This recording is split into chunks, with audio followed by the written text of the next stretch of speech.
21st June International Day of Yoga. Yoga, live life to its full potential. जैसा कि आप जानते हैं कि इंटरनेशनल डे ऑफ योगा हर साल 21 जून को मनाया जाता है। सन 2015 से लेकर ये मनाया जा रहा है। इसको यूनाइटेड नेशंस ने भी 21 जून को एक्सेप्ट किया है as international day of yoga, और ये इस साल हमारा 6th international day of yoga आने वाला है। तो इस बार क्योंकि कोविड-19 की महामारी फैली हुई है, जो theme ministry of Ayush government of India ने इस डे के लिए बनाई है वो है yoga at home and yoga with family. तो हम इसमें एडवाइस ये दी गई है कि कोई मास गैदरिंग्स नहीं हो जिसमें महामारी के फैलने का इम्कानात हों। तो डायरेक्टरेट ऑफ ISM ने कई सारे इक़दाम उठाए हैं इस इंटरनेशनल डे ऑफ योगा को मनाने के लिए। उसमें सबसे पहला ये है कि ट्रेनिंग सेशंस टीवी पर चलाए जा रहे हैं, डिफरेंट चैनल्स पर 15 मिनट के वीडियो, 30 मिनट के वीडियो, रेस्पिरेटरी हेल्थ पर, इम्यूनिटी बूस्टिंग पर, लाइफस्टाइल डिसऑर्डर्स पर, मेंटल हेल्थ पर, इस पर वीडियोस चलाए जा रहे हैं। तो एक हफ्ते का प्रोग्राम ये चल रहा है। तो ये एक हिसाब से अगर समझा जाए तो ये पूरा एक वीक मनाया जा रहा है, इंटरनेशनल योगा वीक 14 तारीख से लेकर, और ये वीडियो चलाना शुरू हो चुका है। हमारी कोशिश है कि इन वीडियोस को ट्रांसलेट करना डोगरी और कश्मीरी में भी, ताकि यहाँ की जनता इसका ज़्यादा फ़ायदा उठा सकेगी। तो इसके अलावा डिजिटल प्लेटफॉर्म्स को यूज़ किया जा रहा है, Facebook, YouTube, Instagram, zoom apps के लिंक्स क्रिएट किए गए हैं हर डिस्ट्रिक्ट में। हम चाहते हैं कि ज़्यादा से ज़्यादा लोग इसके साथ जुड़ें और इसका फ़ायदा उठाएं। तो इसी वजह से हम चाहते हैं कि योगा घर घर तक पहुँचे थ्रू डिजिटल प्लेटफॉर्म इस साल, क्योंकि मास गैदरिंग्स हम कर नहीं सकते हैं। स्कूल एजुकेशन और हायर एजुकेशन डिपार्टमेंट के तालमेल के साथ हम एक कॉम्पिटिटिव प्रोग्राम भी चला रहे हैं, जिसमें कि जो बेस्ट वीडियोस होंगे इसके योगा की प्रैक्टिस के, उनको इनाम दिए जाएंगे। तो और अच्छे खासे इनाम इसमें दिए जाएंगे बच्चों को, स्कूल एजुकेशन के बच्चों को, हायर एजुकेशन के बच्चों को दिए जाएंगे। तो मेरी यही आखिर में यही अपील है जनता के साथ, सभी लोगों के साथ, कि इंटरनेशनल डे ऑफ योगा के साथ जुड़ें, डिजिटल प्लेटफॉर्म का पूरा फ़ायदा उठाएं। जो टीवी के माध्यम से हम कोशिश कर रहे हैं योगा को आप तक पहुंचाने की, उससे जुड़ें और योगा को अपनाएं, अपने डेली रूटीन में योगा को अपनाएं, ताकि हम अपनी इम्यूनिटी को बूस्ट अप कर सकें और बीमारी से बचाव कर सकें अपने आप को। नमस्कार, मैं doctor Ruhi department of ISM के द्वारा विश्व योग दिवस के उपलक्ष्य में आयोजित कार्यक्रम योग एट होम एंड योग विद फैमिली में आप सभी का स्वागत करती हूँ।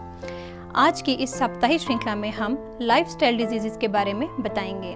लाइफस्टाइल डिजीजेस उन डिजीजेस को कहते हैं जो हमारे जीवन जीने की शैली पर निर्भर करती हैं। इसके मुख्य कारण हैं मिथ्या आहार, विहार, विचार एवं विषम निद्रा।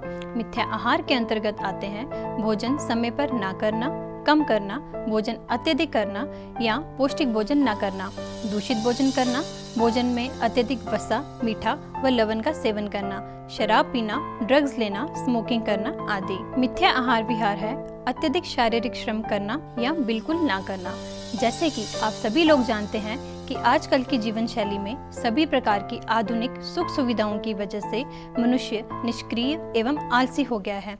इसकी वजह से मोटापा बढ़ता है, जो खुद में बहुत से रोगों का कारण है। मिथ्या विहार है अत्यधिक शारीरिक श्रम करना या बिल्कुल ना करना। जैसे कि आप सभी लोग जानते हैं कि आजकल की जीवन शैली में सभी प्रकार की आधुनिक सुख सुविधाओं की वजह से मनुष्य निष्क्रिय एवं आलसी हो गया है।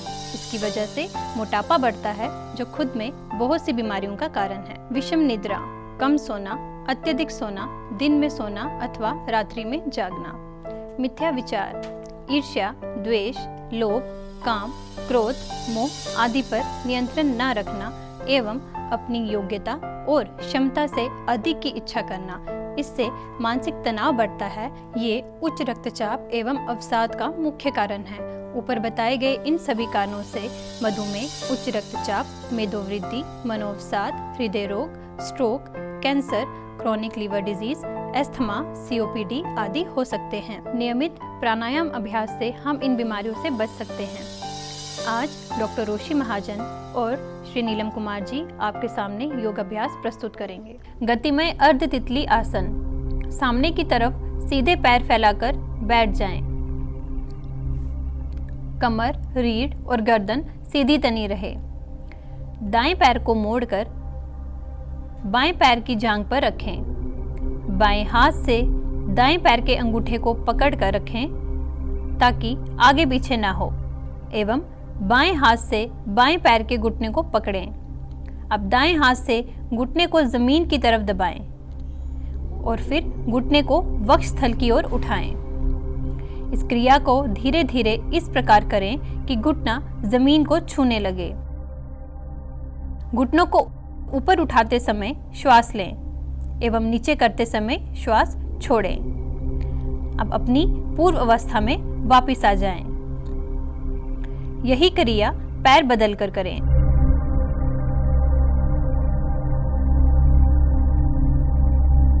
ये आसन नितंबों में बढ़ी हुई अनावश्यक चर्बी को कम करता है, वायु प्रकोप को शांत करता है एवं जंघाओं को मजबूत बनाता है। पुनः समस्थिति में लौट आएं। चक्की संचालन। पैरों को दूर दूर कर लें। हाथों को सीधे सामने की ओर तनाते हुए पंजों को एक दूसरे में फंसा लें। मन ही मन ये सोचें कि हम चक्की चला रहे हैं। इस प्रकार कमर और कमर के ऊपरी भाग को क्लॉकवाइज चलाते हुए घेरा बनाएं।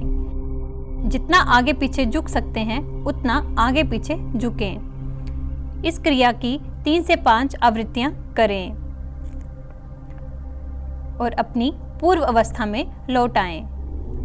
अब यही क्रिया एंटी क्लॉकवाइज करें। ये क्रिया सभी वर्ग के लिए लाभकारी है। इससे उदर प्रदेश के अंदरूनी तंत्र की मालिश हो जाती है, कमर दर्द से राहत मिलती है। ये क्रिया मोटापे को दूर करती है एवं कमर को भी पतला करती है। द्विचक्रिका आसन। पीठ के बल लेट जाएं। दोनों हाथ शरीर के बगल में इस प्रकार रखें कि हथेलियां जमीन से स्पर्श करें। दोनों पैरों से गोलाकार आकृति बनाते हुए पैर को चलाएं, जैसे साइकिल चलाते हैं। ये आसन मोटापे को कम करता है एवं आंतों को सक्रिय करता है। पुनः समस्थिति में लौट आएं।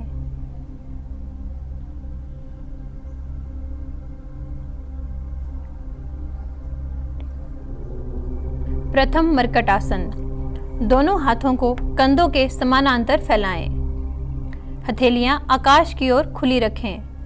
फिर दोनों पैरों को घुटनों से मोड़कर नितंब के पास रखें। अब घुटनों को दाईं ओर झुकाते हुए दाएं घुटने को भूमि पर टिका दें। बायां घुटना दाएं घुटने पर टिका हुआ हो तथा दाएं पैर की एड़ी पर बाएं पैर की एड़ी टिकी हुई हो। गर्दन को बाईं ओर घुमाकर रखें। अब धीरे धीरे पूर्व अवस्था में वापस आ जाएं और विश्राम करें। अब इसी तरह से बाईं ओर से भी इस आसन का अभ्यास करें। ये आसन मोटापे को कम करता है।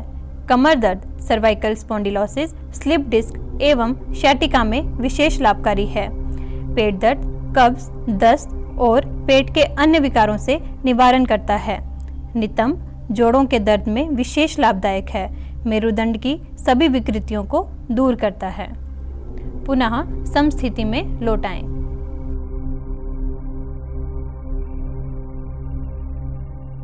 द्वितीय मर्कट आसन।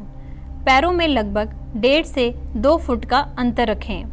अब दाएं घुटने को दाईं ओर झुकाते हुए भूमि पर टिका दें। इतना झुकाएं कि बायां घुटना दाएं पंजे के पास पहुंच जाए तथा बाएं घुटने को भी दाईं ओर दाएं घुटने के पास भूमि पर टिका दीजिए।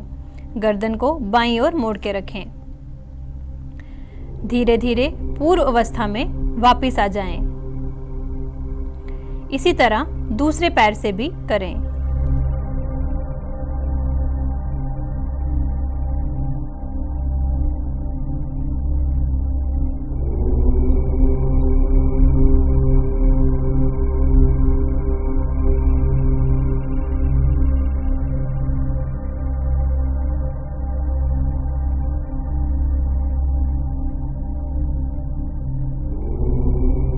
कटी संचालन, गंभीर पीठ दर्द, डिस्क व्याधि से ग्रसित इसका अभ्यास न करें। मासिक धर्म के समय इसका अभ्यास न करें।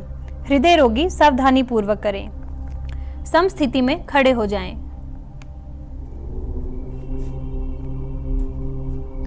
दोनों पैरों के बीच 2 से 3 फुट की दूरी रखें।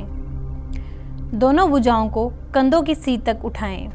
इस समय दोनों हथेलियां समानांतर स्थिति में एक दूसरे के आमने सामने हों। श्वास को बाहर छोड़ते समय शरीर को बाईं ओर घुमाएं, जिससे कि बाईं हथेली दाएं कंधे को छुए।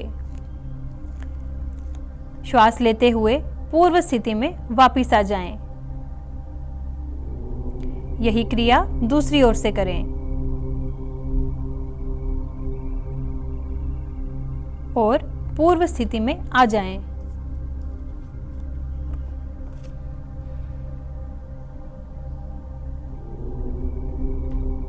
उत्तान पादासन। श्वास लेते हुए घुटनों को बिना मोड़े धीरे धीरे अपने दोनों पैरों को ऊपर उठाएं और जमीन से 30 डिग्री का कोण बनाएं। सामान्य रूप से श्वास लेते हुए 10 से 15 सेकंड तक इस अवस्था में रुकें। अब श्वास छोड़ते हुए धीरे धीरे अपने दोनों पैरों को नीचे लाएं और समस्थिति में विश्राम करें। ये आसन नाभि केंद्र को संतुलित करता है, उदर पीड़ा, बाई, अपच और अतिसार को दूर करने में सहायता प्रदान करता है, उदर की मांसपेशियों को मजबूती प्रदान करता है। अर्धहल आसन। हर्निया और पीठ के निचले हिस्से के दर्द से पीड़ित व्यक्तियों को इसका अभ्यास नहीं करना चाहिए। धीरे धीरे अपने दोनों पैरों को ऊपर उठाएं और जमीन से 90 डिग्री का कोण बनाएं। सामान्य रूप से श्वास लेते हुए इस अवस्था में 10 से 15 सेकंड तक बने रहें। सिर को उठाए बिना श्वास को छोड़ते हुए धीरे धीरे दोनों पैरों को जमीन पर ले आएं। शव आसन में विश्राम करें। ये अभ्यास तनावग्रस्त व्यक्तियों के लिए लाभदायक है एवं मोटापे को कम करता है। सर्वप्रथम अपने स्थान पर खड़े हो जाएं। हाथों को शरीर के बगल में सीधा रखें और समस्थिति की अवस्था में आ जाएं। पादहस्त आसन। हृदय, डिस्क संबंधी विकार, उदर शोथ, हर्निया, पेप्टिक अल्सर, चक्कर आने संबंधी रोग और ग्लूकोमा से पीड़ित लोगों को इसका अभ्यास नहीं करना चाहिए। दोनों पैरों के बीच 2-3 इंच का अंतर रखें। धीरे धीरे श्वास को शरीर के अंदर खींचते हुए हाथों को ऊपर की ओर ले जाएं। श्वास को शरीर के बाहर छोड़ते हुए सामने की ओर झुकें जब तक हथेलियां जमीन को स्पर्श ना करें। कमर को खींचते हुए जितना संभव हो सीधा रखने का प्रयास करें। सामान्य श्वास प्रश्वास के साथ इस स्थिति में अपनी क्षमता अनुसार बने रहें। श्वास को भरते हुए धीरे धीरे हाथों को ऊपर उठाते हुए सिर के ऊपर तक खींचकर रखें। श्वास को बाहर छोड़ते हुए मूल अवस्था में लौटाएं। इसे पुनः दोहराएं। ये आसन मेरुदंड को लचीला बनाता है, मोटापे को कम करता है और डायबिटीज में लाभदायक है।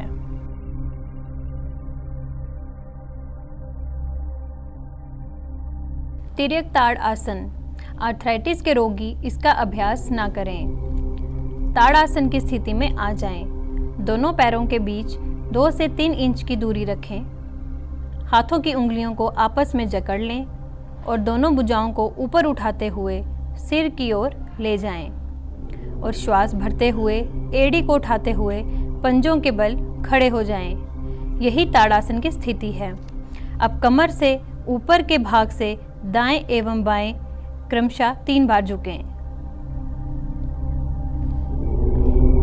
ये आसन पेट की स्थूलता कम करता है, कमर पतली और लचीली बनाता है एवं उदर के विकारों का नाश करता है।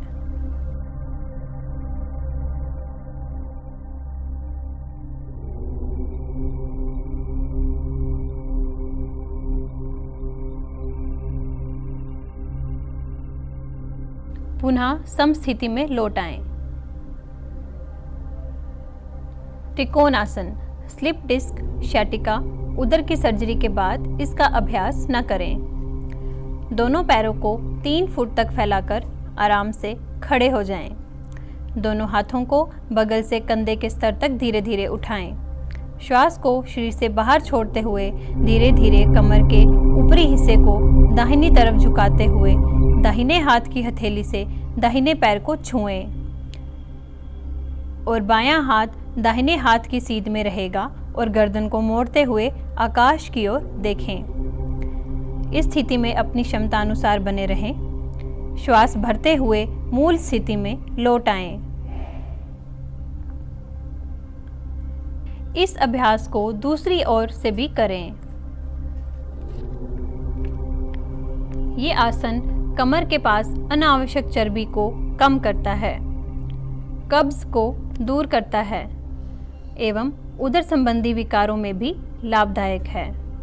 पुनः समस्थिति में लौट आएं। सर्वप्रथम दंडासन की स्थिति में आ जाएं।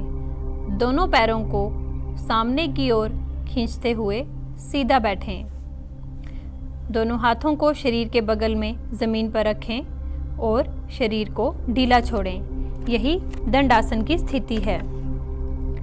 जानु शिर आसन, जिन्हें cervical spondylosis, sciatica, low back एक की समस्या और गर्भावस्था में इस आसन का अभ्यास ना करें। दंडासन की स्थिति में बैठ जाएं। दाएं पैर को मोड़ते हुए बाईं जंघा के मूल में लगाएं। धीरे धीरे श्वास भरते हुए दोनों हाथों को ऊपर उठाएं और श्वास छोड़ते हुए आगे की ओर झुकते हुए दोनों हाथों से पाँव के पंजे को पकड़ें एवं माथे को घुटने से स्पर्श करें। यथाशक्ति इस स्थिति में रुकें। श्वास भरते हुए हाथों को ऊपर उठाते हुए सामान्य स्थिति में लौट आएं और दोनों पैरों को फैलाकर बैठ जाएं। इस अभ्यास को दूसरी ओर से भी करें।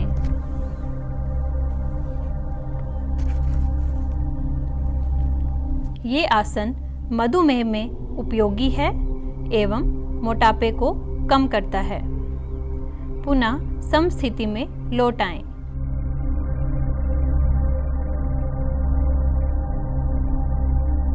पश्चिम उत्तान आसन, जिन्हें cervical spondylosis, sciatica, low back एक की समस्या हो एवं गर्भ अवस्था में इस आसन का अभ्यास न करें। धीरे धीरे लंबा श्वास भरते हुए दोनों हाथों को ऊपर उठाएं और श्वास छोड़ते हुए आगे की ओर झुकते हुए दोनों हाथों की तर्जनी अंगुली एवं अंगूठे से दोनों पैर के अंगूठे को पकड़ें एवं माथे को घुटनों से स्पर्श करें। यथाशक्ति इस स्थिति में रुकें। श्वास भरते हुए हाथों को ऊपर उठाते हुए सामान्य स्थिति में लौट आएं। इस अभ्यास को पुनः दोहराएं।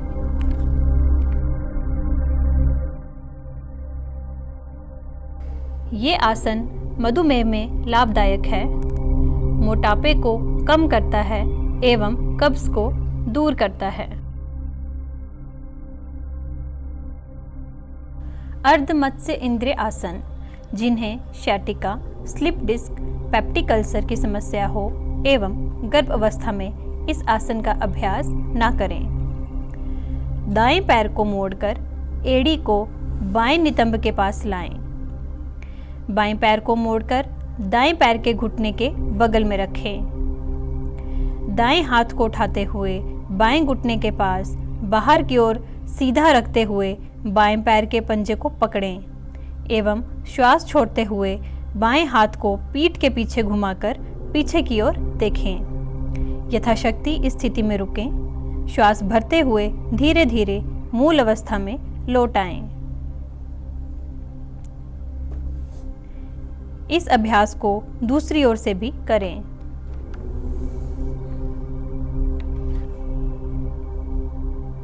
ये आसन डायबिटीज में लाभदायक है एवं मोटापे को कम करता है। पुनः समस्थिति में लौट आएं।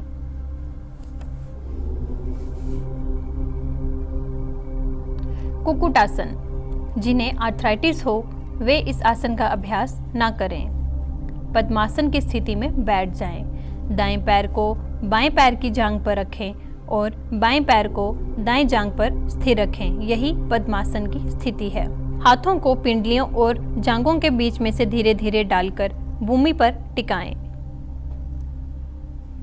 और श्वास भरते हुए पूरे शरीर को हाथों के पंजों पर वजन देते हुए ऊपर उठाएं और कुछ देर रुकें। श्वास छोड़ते हुए मूल स्थिति में लौट आएं। यह आसन मांसपेशियां मजबूत बनाता है और शरीर में मजबूती लाता है। योग मुद्रा। जिन्हें सर्वाइकल स्पॉन्डिलोसिस, आर्थराइटिस हो, वे इस आसन का अभ्यास ना करें। पद्मासन में बैठ जाएं। दोनों हाथों को पीठ के पीछे ले जाकर दाएं हाथ से बाएं हाथ की कलाई को पकड़ें और श्वास बाहर छोड़ते हुए आगे की ओर झुकें तथा माथे को जमीन से स्पर्श करें। अपनी क्षमतानुसार इस स्थिति में रुकें। श्वास भरते हुए धीरे धीरे मूल स्थिति में वापस आ जाएं। इसे दूसरी ओर से भी करें। यह आसन मोटापे को कम करता है, पैनक्रियास को सक्रिय करता है, अतः डायबिटीज में लाभदायक है। पाचन संस्थान की क्रिया को तीव्र करता है। मंडूक आसन। जिन्हें आर्थराइटिस, पेप्टिक अल्सर हो एवं गर्भावस्था में इस आसन का अभ्यास न करें। वज्रासन की स्थिति में आ जाएं। दोनों हाथों के अंगूठे को अंगुलियों से अंदर की ओर दबाते हुए मुट्ठी बंद कर लें। दोनों मुट्ठियों को नाभि के दोनों ओर लगाकर श्वास बाहर निकालते हुए सामने की ओर झुकें। थोड़ी देर इस स्थिति में रुकें। अब श्वास भरते हुए धीरे धीरे वज्रासन में लौट आएं।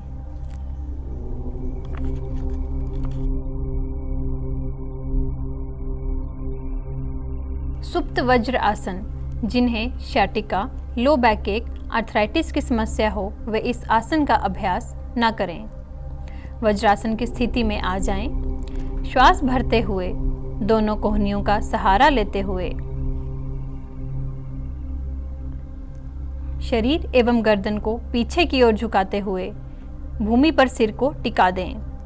पीठ एवं छाती जमीन से उठी रहेगी। दोनों हाथों को जंघा पर रख लें। अपनी क्षमता अनुसार इस स्थिति में रुकें। अब श्वास छोड़ते हुए कोहनियों एवं हाथों का सहारा लेते हुए वज्रासन में बैठ जाएं। ये आसन कब्ज दूर करता है तथा चेहरे पर निखार लाता है। उदर प्रदेश, मेरुदंड, वक्षस्थल, थायराइड ग्लैंड पर सकारात्मक प्रभाव डालता है। पेट के बल लेटकर मकर आसन की स्थिति में विश्राम करें।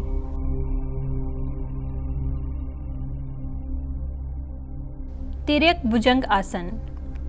भुजंग आसन की स्थिति में आ जाएं।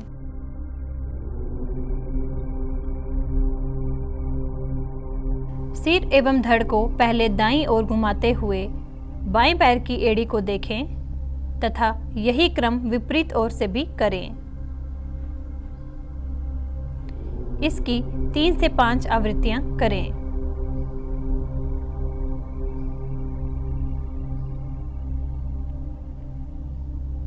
श्वास छोड़ते हुए मूल अवस्था में लौट आएं। ये आसन पेट में जमी हुई चर्बी को दूर करता है, पाचन तंत्र पर सकारात्मक प्रभाव पड़ता है। गतिमय अधवासन। दोनों हाथों को आगे की ओर रखें एवं दोनों पैरों के बीच कंधों के समानांतर दूरी रखें। अब श्वास भरते हुए दाएं हाथ एवं बाएं पैर को एक साथ जमीन से ऊपर उठाएं और क्षमतानुसार इस स्थिति में रुकें। श्वास बाहर निकालते हुए सामान्य स्थिति में लौट आएं। इसी प्रकार श्वास भरते हुए बाएं हाथ एवं दाएं पैर को एक साथ ऊपर उठाएं और क्षमता अनुसार इस स्थिति में रुकें। श्वास बाहर निकालते हुए सामान्य स्थिति में लौट आएं। ये आसन फुफ्फुस पर सकारात्मक प्रभाव डालता है। मेरुदंड से संबंधित रोगों के लिए अत्यधिक लाभकारी है। कमर दर्द में लाभदायक है एवं तनाव से मुक्त करता है। विपरीत नौका आसन, हाथों को सीधा कर आगे की ओर फैलाएं। दोनों पैरों को कंधों के समानांतर दूरी पर रखें। श्वास भरते हुए दोनों हाथों एवं पैरों को ऊपर उठाएं।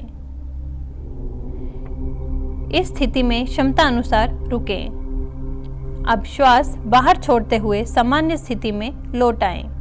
ये आसन हार्ट और लंग्स को मजबूत बनाता है, तनाव को दूर करता है, संपूर्ण शरीर की मांसपेशियों में खिंचाव लाता है, थायराइड ग्लैंड, थाइमस आदि पर सकारात्मक प्रभाव डालता है, इम्यूनिटी को बढ़ाता है एवं मोटापे को भी कम करता है। पीठ के बल लेट जाएं। पाद अंगुष्ठ नासास्पर्श आसन, जिन्हें लो बैक एक हो वे इस आसन का अभ्यास ना करें। दाएं पैर को उठाते हुए मोड़ें और दोनों हाथों से पैर के पंजे को पकड़कर श्वास को बाहर निकालते हुए पैर को खींचें तथा सिर उठाकर पैर के अंगूठे से नासिका का स्पर्श करें। श्वास लेते हुए सामान्य स्थिति में वापस आ जाएं। इसी प्रकार दूसरी ओर से भी करें। ये आसन पैनक्रियाज एवं आंतों के लिए हितकारी है। कमर के पास अनावश्यक चर्बी को कम करता है एवं पाचन शक्ति को भी बढ़ाता है।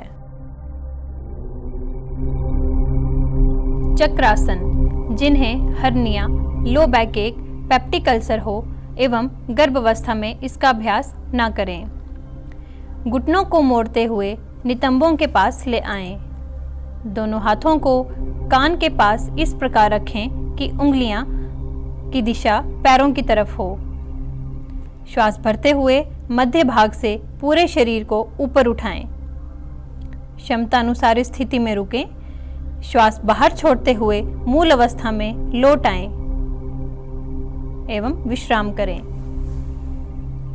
ये आसन मोटापे को कम करता है, उदर, पीठ एवं प्रजनन अंगों के लिए लाभदायक है, वायु रोग का शमन करता है, चेहरे के तेज को बढ़ाता है, शरीर को लचीला बनाता है।